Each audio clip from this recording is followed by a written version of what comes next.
All right, let's just dive right in. Welcome to The Explainer. I'm incredibly pumped you're here today because, wow, do we have a fascinating topic to unpack. My goal, as always, is to break down this complex market data so we can clearly see the hidden forces at play. Today, we're zeroing in on the global polycarbonate, or PC market, for the fourth week of July 2026. Now, you probably know PC is this absolutely crucial industrial material, right? It's in everything from your electronics to automotive parts. So tracking its movements actually gives us this incredible window into the broader global economy. Using insights from Bazaar, we're going to track a market that went from literally fast asleep to incredibly volatile in just the blink of an eye. Let's get to it. So what actually wakes up a sleeping market? I want you to keep that question right in the back of your mind as we go through this explainer. You know, it's kind of rare that we get to see such a perfectly documented example of a totally dull, sluggish, almost hypnotically quiet global commodities market that just suddenly, bam, gets a massive, unexpected jolt.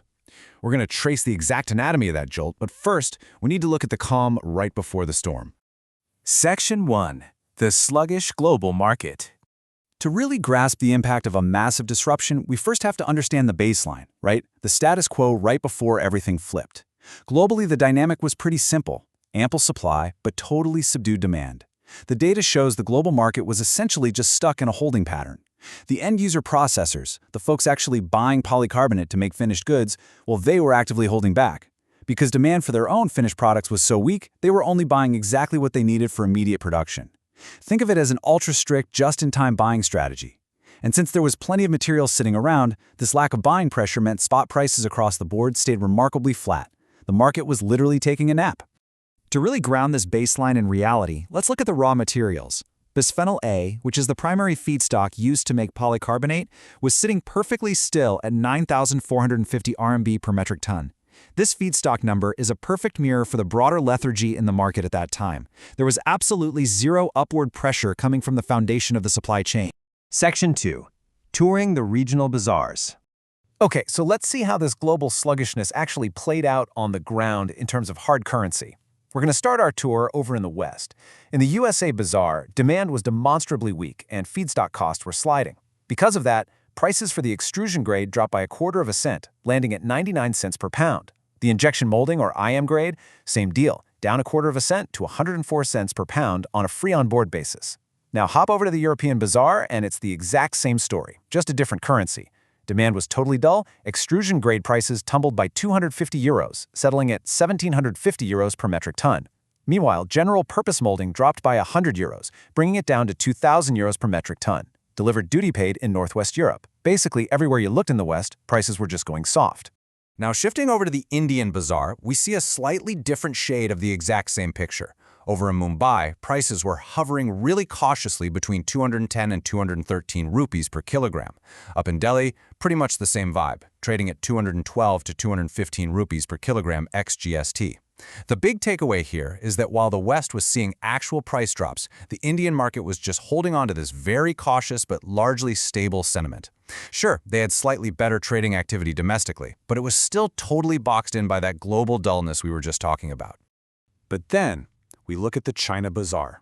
And guys, this is exactly where we get the very first whispers of a major shift. Buyers in China locked into this strict wait-and-watch mode. Why? Well, local demand was still dull, but these buyers were looking way past their own borders. They were starting to get this sneaking suspicion that feedstock costs were about to jump. And the culprit? Crude oil.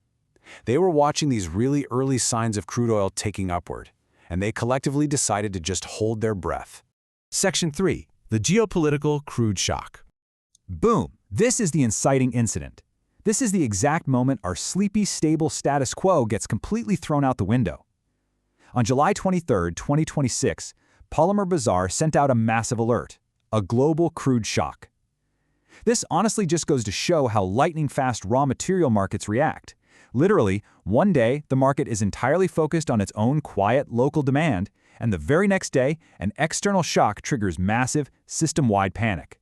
Let's objectively break down the mechanics of the shock. On one side of the equation, you have a massive macroeconomic catalyst, a U.S. attack on Iran. Now, putting aside the political complexities, from a strictly economic standpoint, this was an immediate, massive trigger. It sparked a sudden, severe spike in global crude oil prices. On the other side of that equation, we see the immediate fallout on the polycarbonate market, surging import costs. Because crude oil is literally the foundational building block for so many of these chemical feedstocks, that geopolitical tension instantly translated into widespread panic that overseas import costs were just going to skyrocket.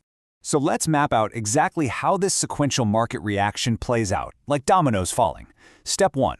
The immediate fear is that higher crude prices mean higher overseas booking offers. If international suppliers suddenly start demanding more cash because their own raw materials cost more, it forces a domestic reaction. And that leads us right into step 2, an inevitable domestic PC price upward correction. If those overseas offers keep climbing, well, those cheap, stable spot prices we just saw in the Indian and Western markets simply can't survive. Domestic prices have absolutely no choice but to rise in the coming days to match this new global reality. Section 4. The final purchasing verdict. All right, so we've seen the baseline, we've analyzed the shock, and we've mapped out the economic mechanics. So what is the actual actionable takeaway here for buyers or commodity investors trying to navigate this crazy pivot? Well, Polymer Bazaar's official purchase recommendation is crystal clear. Quote, geopolitical tensions might push prices up, hence we suggest buying at the current prices. It is a definitive call to action. They're essentially telling the market to ditch that cautious, just-in-time buying strategy we saw earlier and lock in your purchases right now, today, before this upward correction fully takes over and prices just spiral completely out of reach. Which leaves us with a pretty critical question to ponder. How long will these geopolitical shockwaves keep the market on edge? As we've just seen, a single geopolitical spark can instantly jolt a sleeping global supply chain right awake. It transforms these stable, quiet, localized markets into a volatile, totally interconnected web of surging costs. It really makes you realize just how incredibly fragile our global materials market actually is. I hope this breakdown really helped you see the underlying structure behind these massive market pivots. Thank you so much for joining me on this explainer, and remember, always stay curious and stay informed. Catch you next time.